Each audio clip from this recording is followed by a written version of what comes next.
या संदर्भात बोलूया। काँग्रेसचे नेते विजय वडेट्टीवार देखील आपल्याबरोबर जोडले गेलेत। विजयजी, आज डॉक्टर डी.वाय. पाटील आपल्यात नाहीत, काय तुमच्या भावना आणि काय अशी एखादी आठवण जी कायम तुमच्या स्मरणात राहील?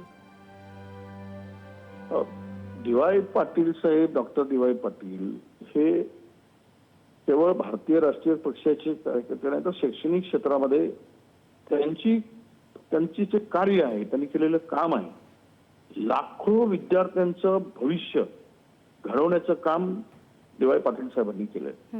त्यांनी जे शिक्षणाचं जाळं त्यानंतर इतकं प्रचंड मोठं केलं।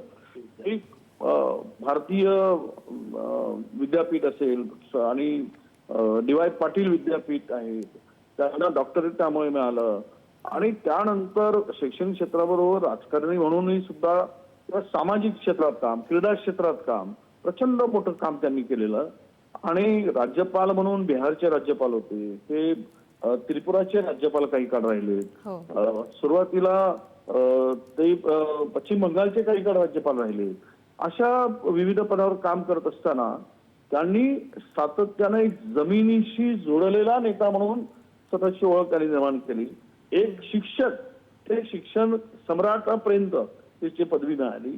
त्यातील त्यांचं कष्ट, त्यांनी त्याचं डिवोशन, त्यांनी केलेलं काम आणि हजारो विद्यार्थ्यांसाठी घडवलेली त्यांचे योगदान यामुळे कायम ते स्मरणात राहतील। आम्ही कधीही म्हणजे त्यांची भेट माझी झालेली, पण एक बोलताना अत्यंत नम्रपणे सगळ्याशी संवाद साधला, मृदुभाषी जरी असले तरी, आणि त्या पलीकडे जाऊन त्यांच्या स्मरणात राहणाऱ्या गोष्टी आणि ते कधीही भरून न निघणारं जे ही पोकळी आहे ती शैक्षणिक क्षेत्रामध्ये जे काही उभं केलंय, महाराष्ट्रातील देशातील तरुणांना, विद्यार्थ्यांना जे आकर्षित करण्याचं काम झालंय पश्चिम महाराष्ट्रात, ते त्यांच्यामुळे झालं।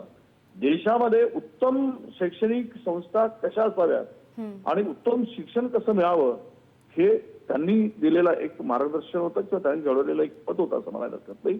अशा या आणि पद्मश्री म्हणूनच त्यांना पुरस्कार 1991 ला पद्मश्री पुरस्काराने त्यांना सन्मानित केलं गेलं।